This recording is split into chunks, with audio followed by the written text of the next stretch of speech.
Welcome back to another Web Dev Podcast episode where we help aspiring developers get jobs and junior developers grow. In this episode, we are going to be reviewing Merit America. And so I invited on 3 graduates to give 3 real experiences. Like usual, we kind of just get past the fluff and all of the 5-star reviews because that's not very realistic. So we get and dive into realistic situations. But yeah, we'll go ahead and just start with our intros. Daniel, I got a few questions for you. When did you graduate? What industry did you come from? And what's going on now? Did you find a job? You still looking? Right. So I'm Daniel. I graduated in October of 2022. We presented our capstones in September. I came from a very sales and customer service focused background. And currently I am looking for a job. So I have not yet found employment in tech. Okay. Sounds good. How about you, Kevin? Hi, I'm Kevin. I've graduated technically at the end of November last year, but I didn't present our final capstone until December 1st. So I'm calling December 1st the graduation date. And for the past 4 years, I've been in CNC manufacturing. Gotcha. Cool. How about you, Jacob? So I graduated in November, presented my capstone in December, and prior to this, I was in insurance and banking. Okay. All right. Perfect. Let's go ahead and dive into it. So, feel free to answer when you have something to say. I'd like to keep this kind of a casual conversation with a little bit of an interview style. We're going to talk over each other. That's okay.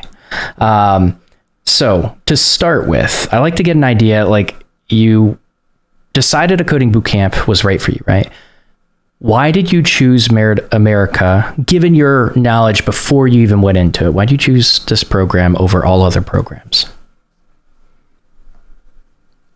I can speak for what the biggest selling point was to me, which was that the loan that you take with Merit America to pay for the course, repayment isn't due until you find a job making at least $50,000 or more.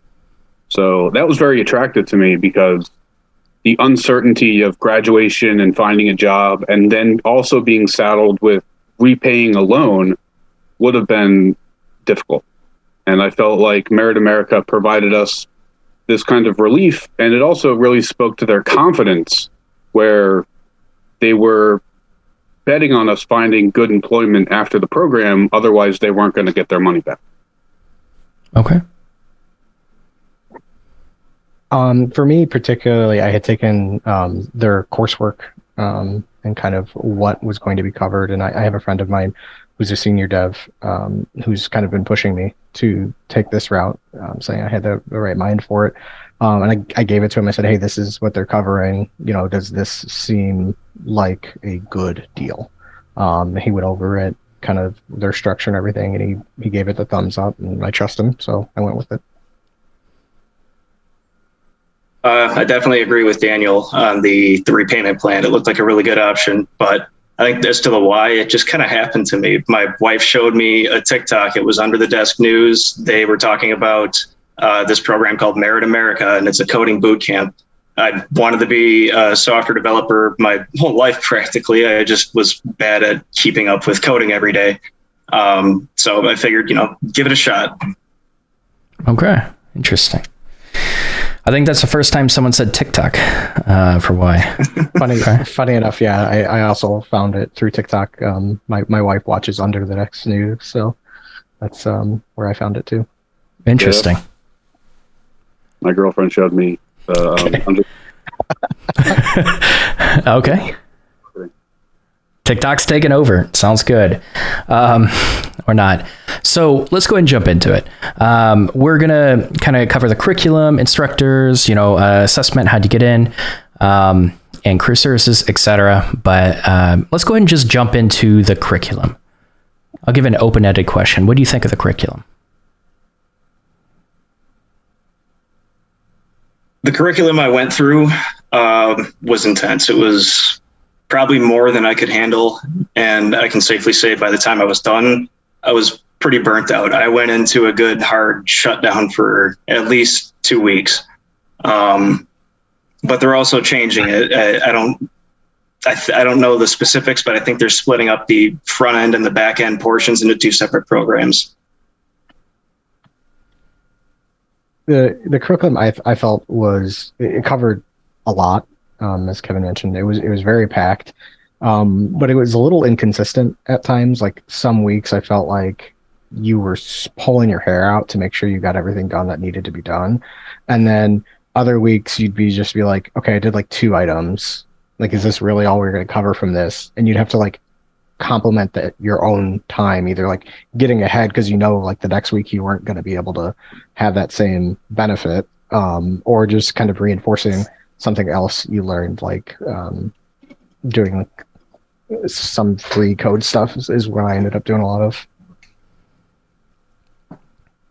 Yeah, I can definitely say that Jacob's experience was very similar to mine, where it seemed like there was a lot of material that we were covering, but week to week, it was rather inconsistent in the amount of material that we had and the amount of work that we were expected to do. What do you think? Oh, go ahead. I was going to say sometimes it was, a lot and really intense, and it required, 20, 25 hours of real work. Other times it was, a quarter of that. So do they accept feedback every week from you or periodically?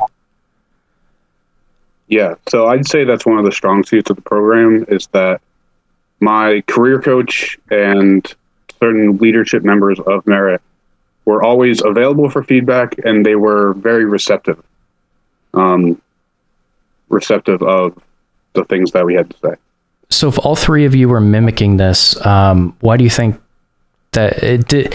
Like, how long do you think this has been a problem? Do you feel like they took your feedback in with this and then changed their curriculum to be able to condense it? Like maybe this module only requires 3 days, right? Did they change it to make it more consistent? I mean, I can speak to Daniel having been before us and talking about when we were talking about front end, where we were originally supposed to be doing Coursera, but then he had found the Scrimba portion of it. They actually recommended that, hey, this is what we're supposed to do. You're supposed to do the Coursera. This is what we're paying for. Previous learners have found that this Scrimba course either like coincide with it, or you can do it separately if you want. So they were actively taking that feedback, because for what his class kind of found, they instructed to us. Okay. All right. That's good. So they essentially have like their own curated back end portion, and they outsource their front end. Yeah, that was my experience. Mm-hmm. Did you find a difference in quality between the front end and the back end curriculums? They had a tech elevator curriculum for front end up to JavaScript and DOM. Once we learned what they had there of manipulating the DOM, then it was outsourced in for the React Redux part of the course. Okay. And I would say the front end was much harder to get what you wanted out of it. You really had to go into a lot of third party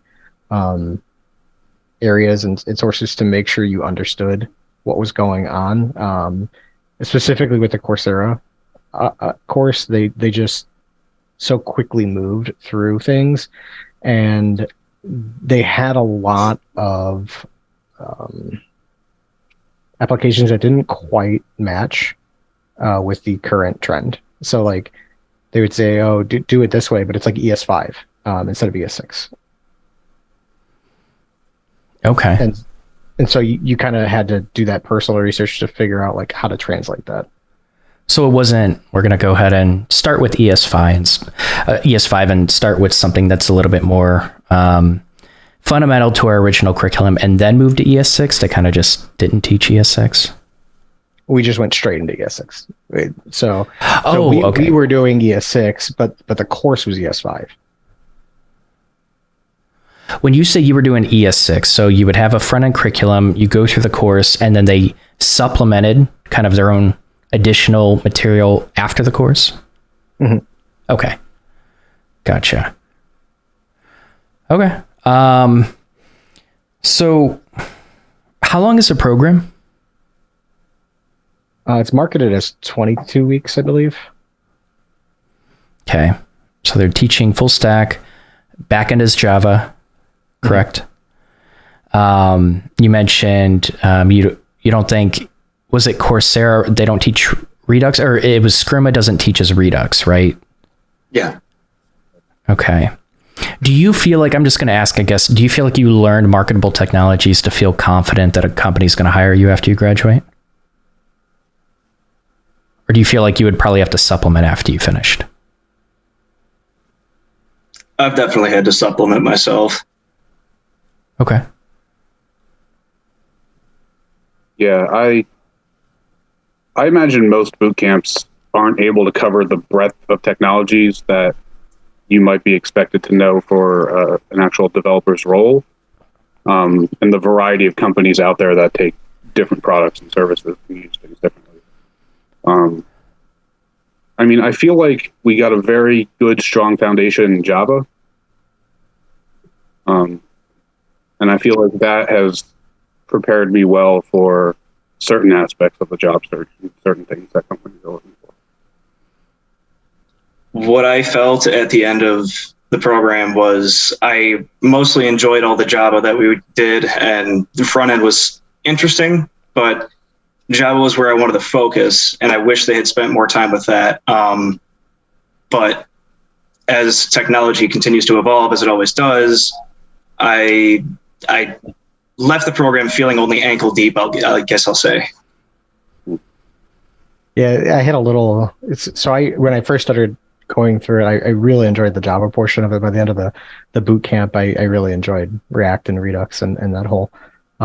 So I kind of like changed my perspective to be a little bit more even. Like I like the actual full stack portion of it. But I think if we were graduating into an environment that you could truly get like a junior role, I think it would have been fine. It definitely would have prepared us. It being as competitive as it is now with everything going on in the tech, we definitely have to supplement, because we have to be a bit more competitive than just a junior coming out. Yeah, the bar has definitely risen. I've seen that. And again, I'll stress it in this podcast. There's a fear that ChatGPT is going to replace our jobs within the next 3 years. I don't believe that to be the case, but it does optimize developer workflows. It's very useful. I've talked to professional developers on how they've utilized that. And I mean, it sets the bar a little bit higher. The competitiveness of the entry-level market, it sets the bar a little bit higher. So what people thought was a junior position now is upgraded big time. And so I think what's important is, like, you understand you're going to go through this curriculum and this program. I think it's important and also beneficial. It's not going to deter people from signing up, but it's beneficial to know, okay, I'm going to get this out of this program. I'm going to learn this, but I'm going to have to supplement this on top of it, right? So what do? I extend my financial situation to be able to account for that. I don't just, take in marketing materials that tell me I'm going to get a job within 6 months easily. Like I start and 6 months later, I'm getting a job easy.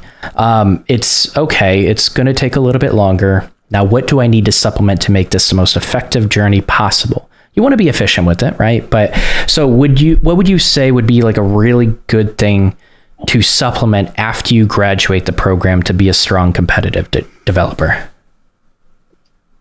I know for me personally, as soon as I had graduated, I actually went to Free Code Camp, and I did a couple of their actual courses on there to get their certificates.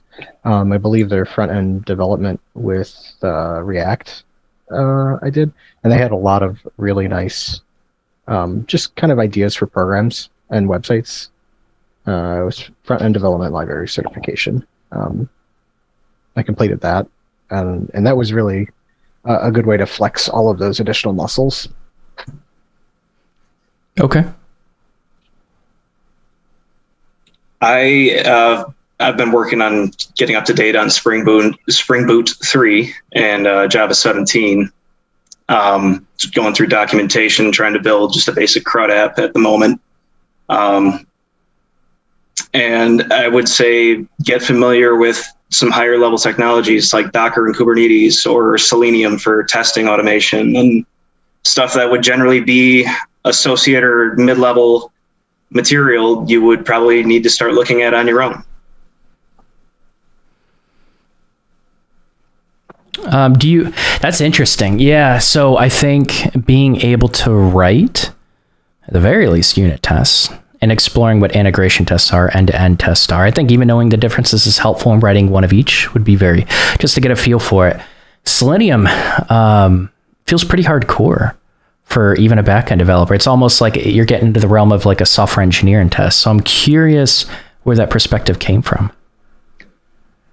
It feels like the market is only going to get more competitive. We have boot camps everywhere that are turning out graduates, and we've got big tech layoffs coming out. I just feel like it's going to be a vicious market for a minute to just try and get a job. So I want to make myself as marketable as possible. Okay, that makes sense. I would argue a lot of coding boot camps really lack on the testing. I think that's a really important component. So that's a good point. One thing that was nice is that we did do JUnit tests. So we did have some experience with tests in ours, which was nice because I can say that, I do know how to do some testing. Yeah, that is nice. Do you feel like you need to supplement anything, Daniel, coming out of it? I mean, certainly the personal projects that we did, we covered. Our capstone project was a meal planning app, a full stack from like a SQL database to a user front end. But we didn't work on any like personal websites or anything of that nature, where I think that could really be helpful in terms of marketing yourself better. And that maybe would have been a good project to be included in the boot camp. No, I like that. I think that's a great idea. I find that even when a curriculum course, when they tell you to build a side project, and that's kind of like your final capstone project, right? If it's something that's curated into some templated project that you're building, and you haven't really had a chance to like break out of that, figure out what problems could be solved through tech, build your own personal project that can also reflect the types of problems you like solving with the tech stack that you've used. I would even argue like that's advice for everyone graduating a coding boot camp. Like, build your own personal project. I mean, this is only, I think the price for this is, did you say around 5,000? It's about eight. Gotcha.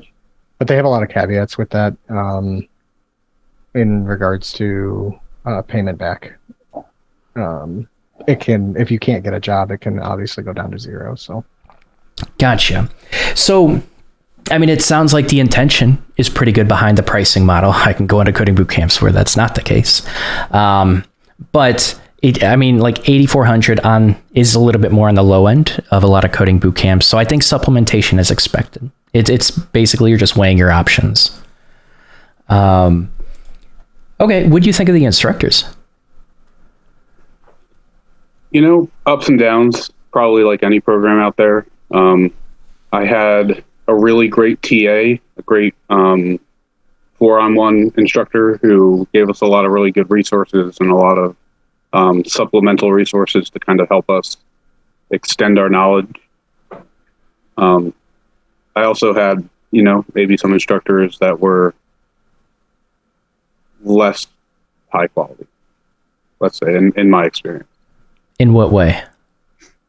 Well, we had an instructor who left mid-curriculum, and the new instructor they brought on felt like he was kind of catching up as we were moving, and that was kind of a pretty hard break in the flow of the program for us.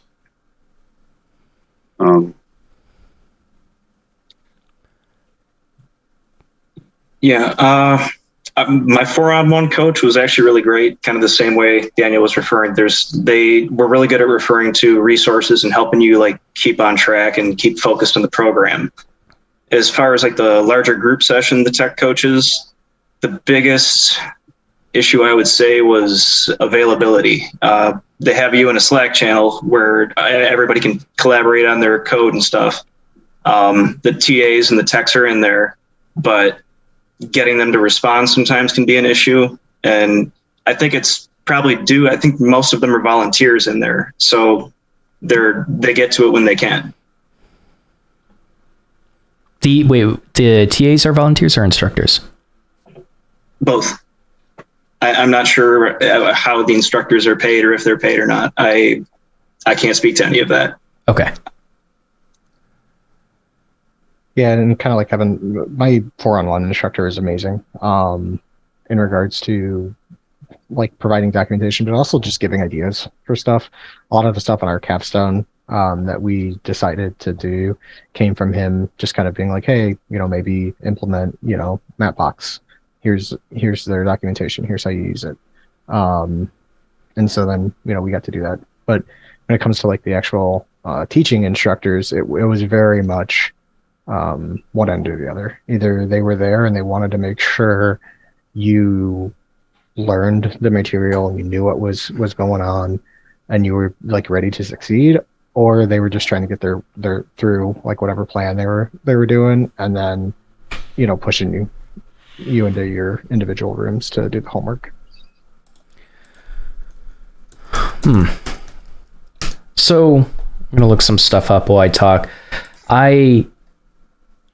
It's hard to pay instructors what they're worth at that price for sure. Was there kind of a mix of like a self-paced program and then instructors more along the lines took of like a mentorship role? They might teach a tiny bit, but like it was really self-paced, and then instructors were just there if you needed help? Or do you feel like it was very much instructors were on top of you and like, it was one instructor, maybe like 12, 15 students, whatever. And then if you had a question, you raise your hand, you talk to them. Then they're also available for like instructor hours outside. Like how much availability, or I guess how available were instructors for you if you needed help?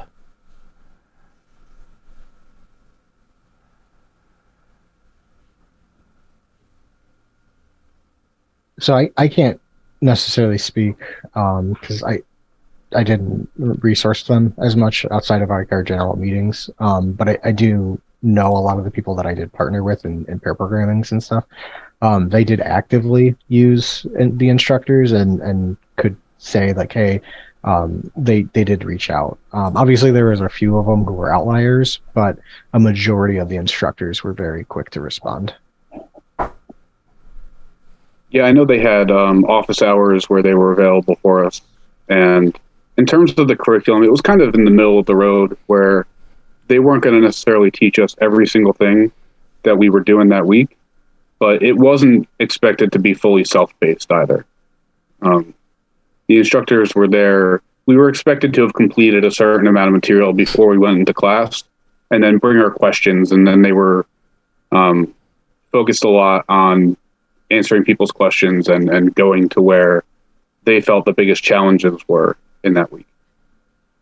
So that was more my experience in terms of how the instructors would approach the learning. Okay.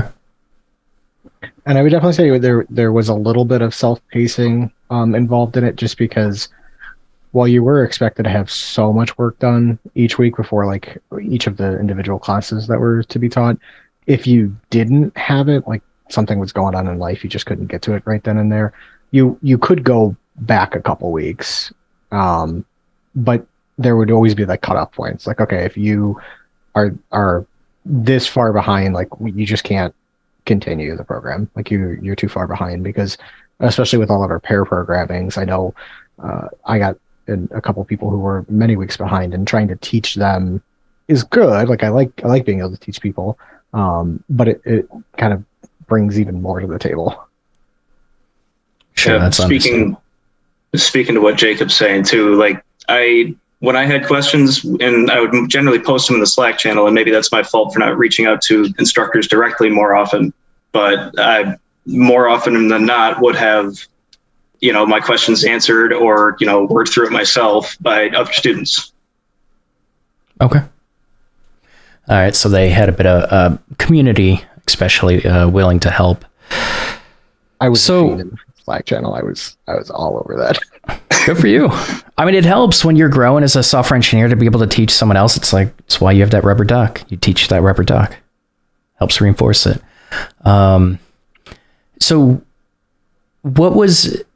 did they reject anyone that applied? Like, what was their assessment like? So for me, it was a recorded set of just essentially questions on why you wanted to do it. Do you have the time to complete the program? They didn't really ask us anything about our previous technical experience, because the program was sort of designed for anyone to approach it and come in regardless of your level of experience and be brought up to speed. So I got the impression that they were rather selective about who they brought on, but I suppose any course would want to maintain that appearance. Yeah, I think that was my initial experience with it too. Is it seemed like they were pretty selective. I had first received the video answering of a few questions, saying like why I want to do this, what my background's like, and then you either got selected or you didn't. And then there was about 1 or 2 weeks that were like a preliminary coursework, essentially like teaching you really basic fundamentals of like how to code. And if you couldn't get through that and like pass those little bit of coursework, then I'm sure they filtered out through there before they actually gave you a set of like, okay, you're going to be in the April class or you're going to be in the June class, etc. And then they also allowed, if they did select you and then like you got like 2 weeks into it and you're like, okay, hey, this isn't for me. I think it was like up to like 6 weeks, they didn't have any cost if you dropped out. Like if you realize like, oh, hey, this isn't for me, or this is harder, maybe it doesn't fit in with your life right now, whatever, right? You can always back out. But then they have like a tiered structure from there, depending on when you back out. So the preliminary work is about 2 weeks. How do they test that you actually know that material? From what I remember, it was kind of like Kevin just said the name of it, tech elevator. It was like a tech elevator system. I feel like I remember going through Solo Learn at one point. We did the Java program on Solo Learn. We had to submit a screenshot of the completion certificate for it. And I don't remember if that was before being selected for video interview or between that and pre-work. I can't remember at this point. I think that was Solo Learn. I can't remember the timing of the things either, but I think that Solo Learn course was the pre-work, and that we had to complete that. Initially, they told us just to complete it before the start of the program, and then we received this extra communication, and I'm not sure if this happened with your cohorts as well, where it suddenly turned into a first come, first serve type of thing, where if you didn't complete that Solo Learn course before a certain number of other students completed it, then you were pushed to a later cohort. And that kind of threw off my whole plan, where I had intended to sit down and take my time with it and take notes. I ended up having to just blast through it because I didn't want to risk being pushed. That's interesting. Did you both experience that? I believe ours, we were already instructed that was kind of a first come, first serve. I can't remember myself when it came out. Gotcha. But you weren't given that indication when they were first, like you did from what I recall, you did your video interview and they said, okay, great. We're considering you for the program, do this pre-work. And then like once you started the pre-work within that like area, it indicated that it was first come, first serve. Is this full time? I would say so. Yeah. Yeah. I was unemployed. Thankfully my wife had gotten a new job, so I was able to go full time with it. But I do know that there were many people who were working at the same time as doing this, and it was very hard for them. I think technically it was designed to be part-time, but I was on disability, thankfully, believe it or not. So I was able to really devote my full self to completing it. But yeah, there were a lot of people in my classes and my cohort who were also working full-time jobs. Yeah, I was one of the full-time job people. I had the full-time job. I worked nights, and that took a lot away from me. And when I was sleeping during the day while my daughter's at school, my wife's at work until 7, and I'm coding as much as I can. Yeah, it's tough when you have a full-time job and a family. That's definitely one thing to keep in mind before jumping into this. That's good advice. That's really good advice. A lot of programs will advertise as part-time, and that can mean a lot of different things. And so I guess what I'm gathering out of this is I wonder if there are people that quit their full-time jobs to be able to do this program, and then they financially prepare for the amount of time that it's going to take. And with this program, do they advertise like get a job within 6 months after you graduate or something like that? Something like that.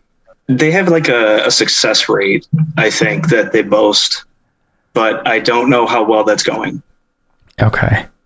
And we can talk about that. I would just I guess my advice is I would be worried about quitting your full-time job to go through this program and potentially, I'm saying, and go through this program and what happens if you get bumped? What happens if you financially prepared for the amount of time that they said, and then you get bumped into the next cohort? That would screw you over potentially.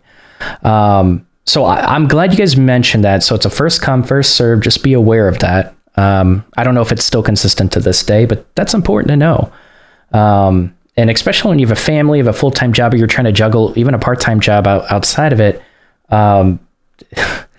First come, first serve is rough. I don't know what else to say. It's like, if you aren't I understand doing a rigorous assessment, because I was trying to gauge okay, do you have a bunch of people coming in with a variety of skill levels? If so, that could be rough to work with them and pair program. And what if they're not on the same page and now instructors need to catch up with, it can be rough to do that.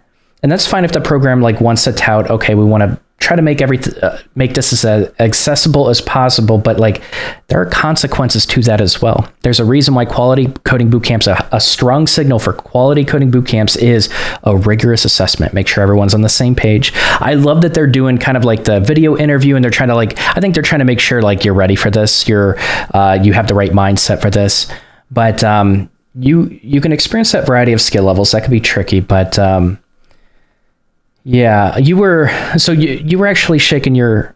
Actually, I'll let you guys expand on that if you want, and then I'll go into my next thing. Yeah, so sorry. I was looking up their website, and they advertise that the Java is one that they've split now is 25 hours a week, and then the UX, which is the front end, is just 22 hours a week. I personally know I spend way more than that, helping people, doing my own work, making sure I understood it. So. I don't know if that's necessarily accurate, but it does definitely give you an idea of what you're going to be spending each week.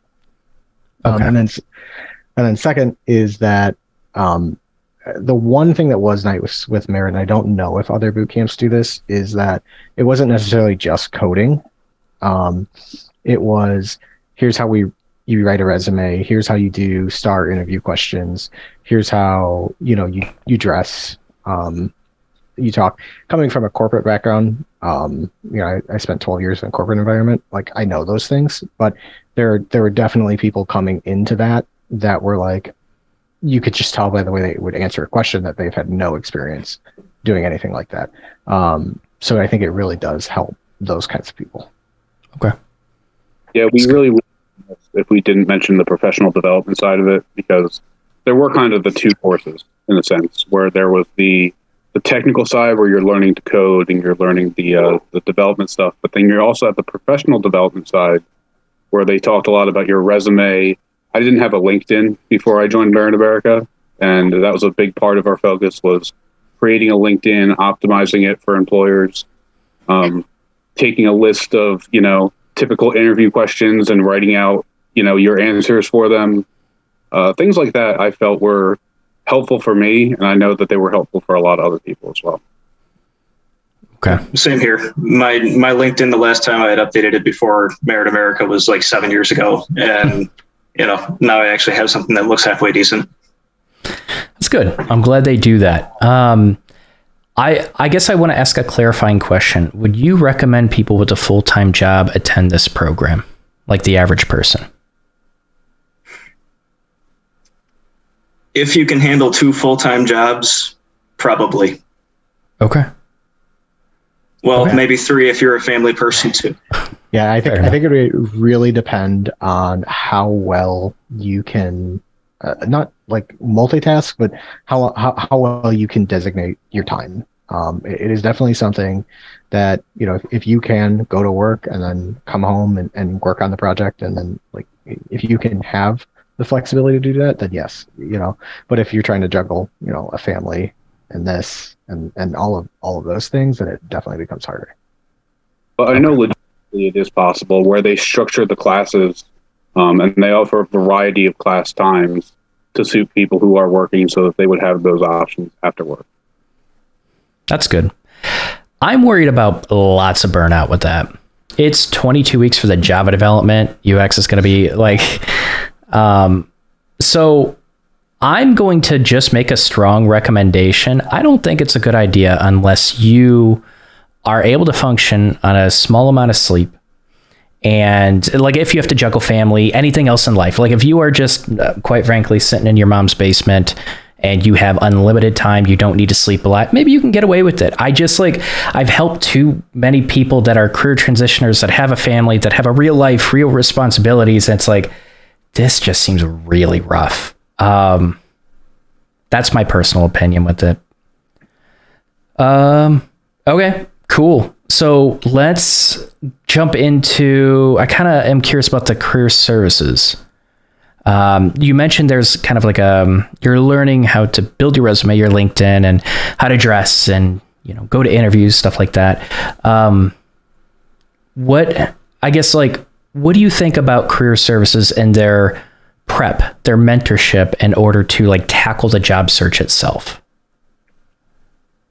I feel like it was handled in a very professional way, where every time we had the professional development class, we were expected to not necessarily wear a full suit and, you know, all that stuff, but we were expected to be dressed professionally, or at least business casual, behave in a very professional manner. And I think that we did a lot of good work breaking down into smaller groups where we could practice these interview questions, look over other people's resumes, and just take the time and attention to the professional development side that I found was very effective and valuable. Okay. What do you guys think? Yeah, we had bi-weekly professional squads. We'd have our coach and I think our squad was about 50 people.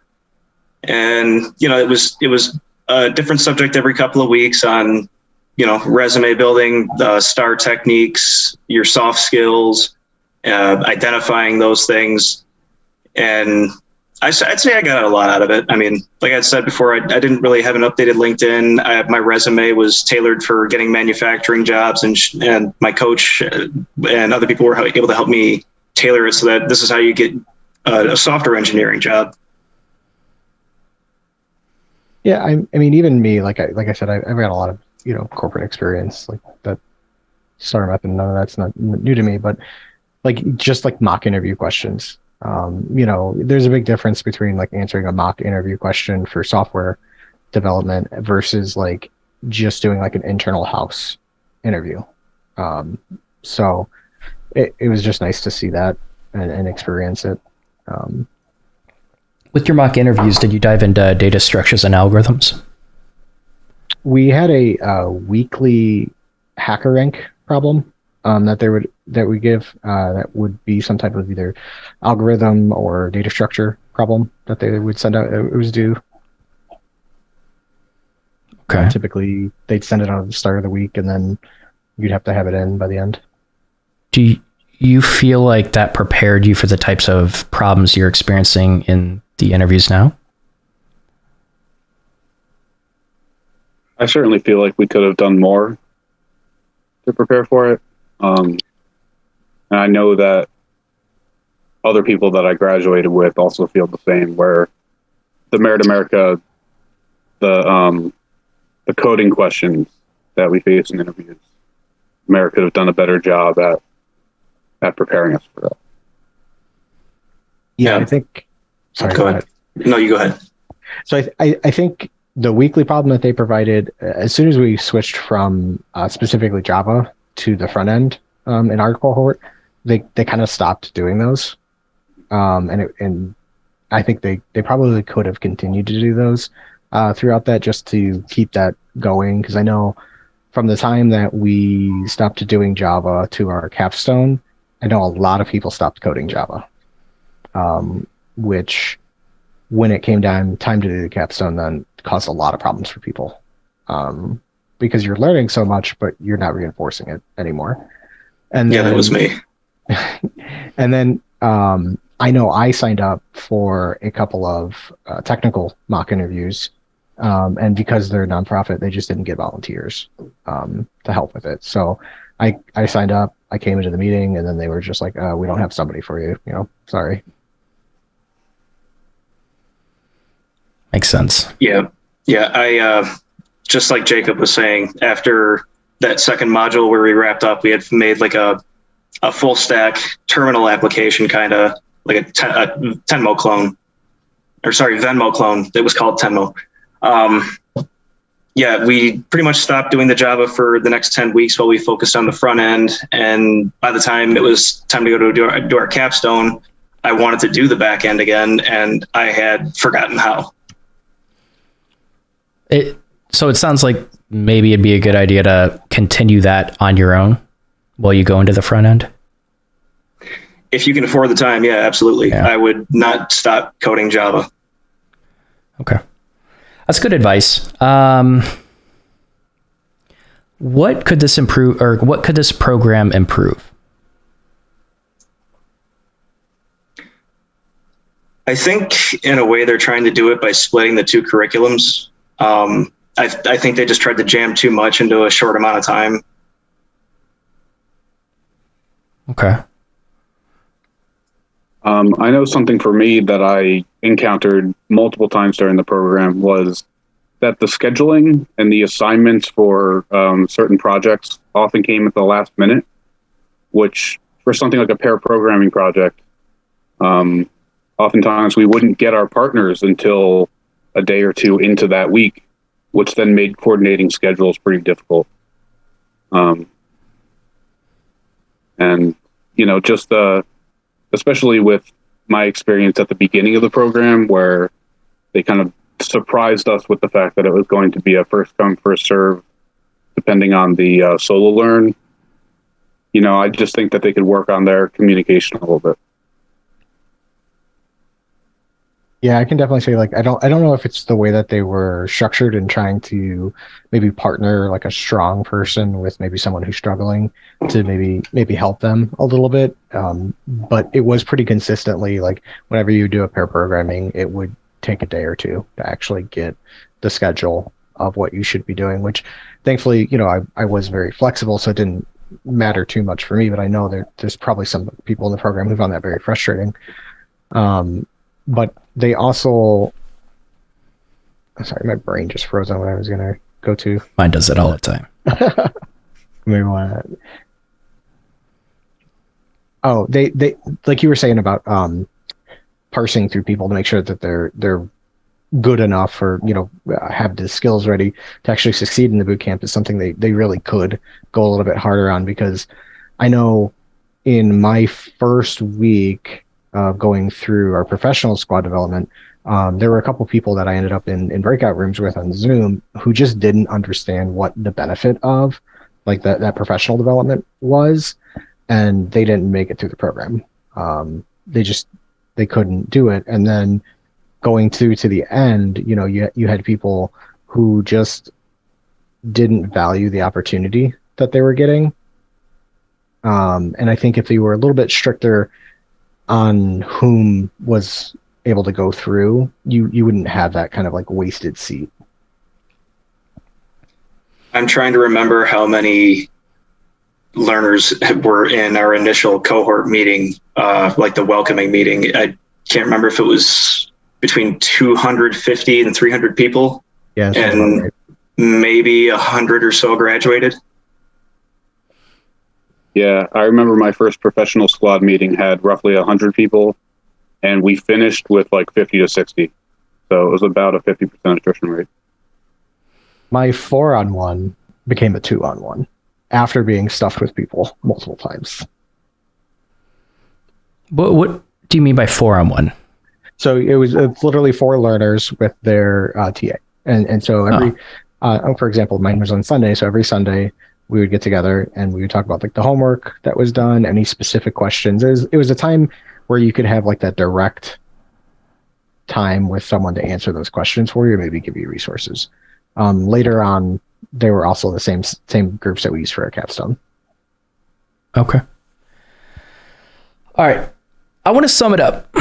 And after I sum it up, I want you to correct me if I have anything wrong. But kind of what I've gathered, and then if you want to add anything else afterwards, that's fine. So here's kind of what I gathered about the program. It's a long program.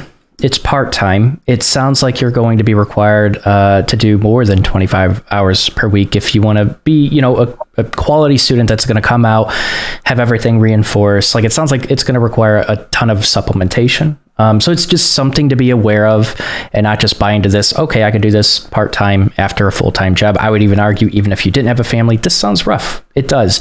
So you have to be able to gauge like, okay, in my past, when things have gotten intense, have I been able to do it? Did I lose sleep? Did I build anxiety? Like, I think you can probably look back at, traditional education when you had a lot of those cram weeks and stuff like that and be able to analyze this, because it sounds like career transitioners that are working full-time need to be able to support the bills. This sounds really rough. So I would take that into account, and maybe that just means, you hear me saying like, okay, it sounds like they're not really weeding people out that aren't technically ready for this program. So maybe that means you spend a few extra months before the program, self-taught. You really get some fundamentals down. You get a feel for, okay, what am I going to be learning in this curriculum? Let's go ahead and like really dive into this deep. And I want to figure out if I'm even like, I want to do this. Do I even enjoy this? Right? Because I think a lot of people just want to up their careers, and there's nothing wrong with that. But I see a lot of people that just fail. They get into this, they hear, I'm going to make a bunch of money. Everyone should learn to code. I dive into it. Oh, it's not really for me. It's a long journey. If you want to become a developer, it's a long journey. You can't just rely on this burst of motivation. I'm going to change my life, etc. That's great, but you need self-discipline. You need to figure out what you enjoy out of this, and you need to become specialized, because otherwise you just become this cookie cutter developer that wanted to be a career transitioner, and now you're competing with hundreds of other developers that also just wanted to be a career transitioner. I'm sorry, you got to stand out. There are tons of ways you could stand out, but like, it's a long journey. You got to figure out what you want to dive into. You got to double down on something. And I would even argue, a lot of people haven't even made the decision, do I want to apply for front-end positions? Do I want to apply for back-end? Just learning full stack is so generic. There's so much to learn. And Kevin, you even mentioned like, I'm diving through back end, and then we got to do front end, and maybe they could blend it in a little bit better. But I forgot back end. It's because you got to practice it. You got to build stuff. You got to keep up with that. And same for front end. What happens? You learn front end, then you got to supplement back end because you forgot it. It can become a vicious cycle of, okay, I forgot front end. Now I got to go back to front end. So I would argue this is probably like, for the price, it doesn't, I don't get this feeling that they're trying to rip people off, or there's a lack of integrity, or like I've gotten that feeling from other programs. I don't get the feeling from this, but it is a lower price. And at that price tag, I think this could be a cheaper option, as long as you have that self-discipline and willingness to supplement, to have that initiative like Jacob has. Hey, I'm going to go in Slack. I'm going to go ahead and help people out. Right? That's going to reinforce what you're learning. That's a big thing. Or I am going to, Kevin, you mentioned like I just ping people on Slack, and it was pretty helpful, right? But like, if I get stuck, I'm going to just DM an instructor directly. Hey, I'm lost. I need help. I don't want to fall behind, right? It sounds like they have that flexibility of 2 weeks. Great. But if you invest time into this program, I would argue you want to be prepared for something like this, and you can through supplementation. That means prepping initially. Don't trust their assessment process. It, quite frankly, it sounds like crap. I don't think they do a good job at it. And like, do that prep initially, because that self-discipline and that initiative of learning a little bit of self-taught material will go a long way into building good habits to be very successful with the program like this, where you don't have instructors on you all the time. You have a lot of people in your cohort. So I feel like, this could be a very cost-effective way to get into the industry, and I highly recommend that you better prepare for it than what they require. And I think a program like this can be very solid if you don't have a lot of money to spend. I'm really worried. I hope that, like Kevin, just hearing your story, I doubt you're the only person. I am very worried that, like, if you say, hey, I got a family to support, I have a full-time job, if they're saying, oh yeah, it's going to be fine, you know, it's going to be a little bit harder, I think they're underselling that. So hopefully they're being very upfront and honest with people in your situation, Kevin. Like, this is really going to be rough. Like, say goodbye to your life. Like, I'm sorry, say goodbye, you know, like that. And that might just mean, hey, maybe I just take a little bit more time to prepare and it'll become a little bit easier so I can be more efficient with my time. I don't have to constantly be trying to remember the stuff that I forgot. So I think, yeah, it just depends on how they sell this program. But it sounds like, you know, the job search curriculum itself, it sounds interesting. I like that they require professionalism and they get that habit in you as you're going through that. That's a very interesting way to do it. Developers are very known for not being professional, including me. Like, I probably could become more professional, but I would go in with, you know, jeans, a t-shirt. But I joined the startup culture. It was very welcome in Chicago. I would say I'm not the most professional person. I can be. I don't want to be. But I think that's a good thing to practice. And it sounds like, you know, if you get stuck, if you need a mentor, you even have that TA every week. That's really cool. But if you get stuck, as long as you can contact someone and say, hey, like, I'm really stuck, I need help. But it sounds like someone that's not going to take that initiative, that's probably the person that's falling out. That's probably the person that's dropping. So if you go into this program, have that drive, have that initiative, reach out when you get stuck, do the supplemental material, make sure you have the additional time. You know, if you're in a situation like Kevin's, you do what you can, but there are ways to kind of prep for that to just make it a tiny bit easier. But understand it's just going to be very rough. But then you come out, you haven't really worked on any personal projects. You did their templated project, which isn't going to make you marketable. It's going to help reinforce a skill set you're learning. It's not very marketable. Every student's going to come out with a project like that. So then dive into a personal project. Reinforce exactly what you need to learn. Yeah, then you could be more marketable, be prepared, be hireable in the software engineering world. That's how I see it. Would you change anything? I would indicate that merit is actually very flexible on your personal life. I don't know if Kevin ran across this, but if something does occur where you're like, hey, I know I'm scheduled for classes on Thursday, I can't make it, I got something going on, you know, they will work with you to have you go to a different class or have you, you know, work with a different TA. They're very, very flexible. I had to go up to Rochester for a week and they were able to help me fit that in, you know, and still stay with the program. So as long as you're willing to, again, take that initiative to communicate, they will work with you. Okay, cool. Yeah, that was my experience as well. I had a few things come up here and there where I couldn't make class or I had to take care of something in my real life, and, you know, message the right instructor, the right person, they'll work with you. When you graduate, do they still help you with the job search? The instructors or maybe like career services or someone like, hey, I have not found a job within 3 months. What am I doing wrong? Do you have someone for you there? It's my understanding that we can keep in contact with our job success specialists as often as we need to. Mine has said, yeah, keep scheduling one-to-ones. We can talk, you know, as long as she's got the availability, you know, they have a lot of success specialists that'll really work with you.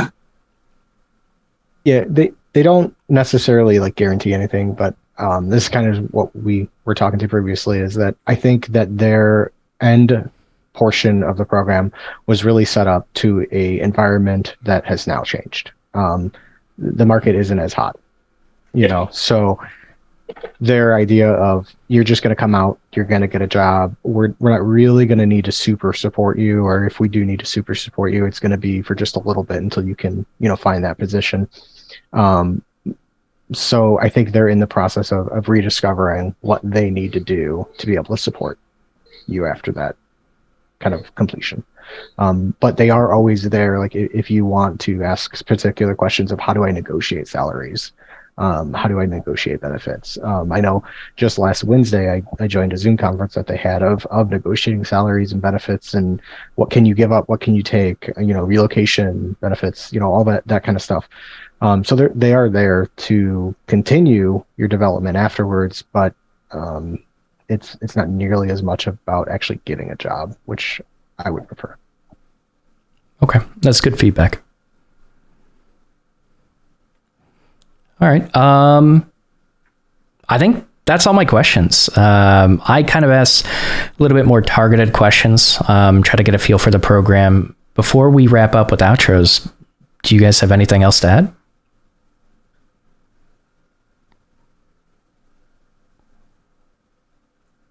Not really. Daniel, were you going to say something or no? I wasn't. Sure. I was my notes here, and I think we covered pretty much everything. I mean, yeah, that felt very comprehensive. Cool. Well, that's it. If you don't know, sometimes people, I would actually argue most people that view this video, it's the first time watching my channel. If you don't know, I have no interest in selling these programs. I just don't. The reviews do it online. It's all 5-star. It's all BS. And like, you can watch my other videos of like why it's not an accurate representation to the average student experience. So maybe all BS is a little dramatic, but like, I want to go into real experiences. I'm critical for a reason, because like, you guys are dumping money into it. Great, it's nonprofit, but still, like, is the money worth what you're spending into it? And if you are trying to be a little bit more conservative with your money, or you just don't have it, I want you to be able to do this successfully if you choose to do it. I want this program to be successful, and I want to very clearly illustrate how to make that happen. And that is to point out its flaws, and how to supplement those flaws. So hopefully this is helpful. And it sounds like, the curriculum's changing. They're splitting the front end and back end potentially, as you guys have shared with me. But, newer students, if things are changing, feel free to update in the comments. I'd love to hear it. But yeah, that's pretty much it. Let's go ahead and do our outros. And you don't have to share your socials. Just say you want to keep it private. But Daniel, if people want to reach out to you and anything else you want to share, what would you like to share? Sure. I thought overall Merit was a good program.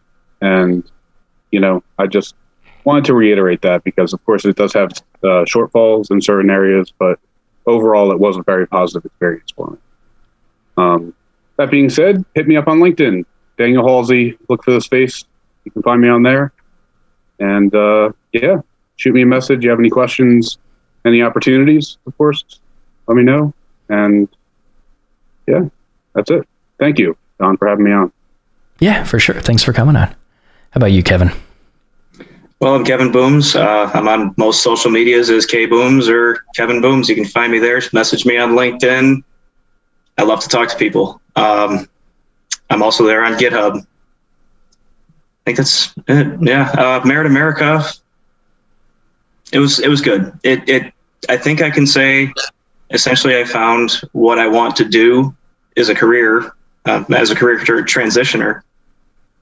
So yeah, if you feel like you can handle it, it's intense, but yeah, go for it. Cool. Thank you. How about you, Jacob? So again, Merit America is a great program. I think they offer a lot for what you're paying for, and they give you a lot of opportunities to back out if you think, hey, this isn't for me, or if you don't have that ability to complete the program. Even from their tuition structure, it's really beneficial to you, and they're not trying to be predatory with it, which is unlike a lot of the programs out there. And it is definitely something that you're going to get out as much as you're able to put in. However your life structure is, whatever you're willing to go out and research, do Google, how long do you want to spend on Stack Overflow? You're going to get out of it. So if it's something you're thinking of doing, I would definitely, look at it and see if it's something you can fit into your life. All right. Otherwise, you can find me on LinkedIn, just Jacob-Lay-D. Okay, sounds good. That's the review. Let me know what you thought. If you're listening to this, there's no comment section, but if you're on YouTube, you're watching this, definitely let me know what you thought. And any students that want to share their experiences, feel free to share them in the comments. But yeah, that's pretty much it. Daniel, Kevin, Jacob, thanks so much for coming on. Thanks for having us. Thank you.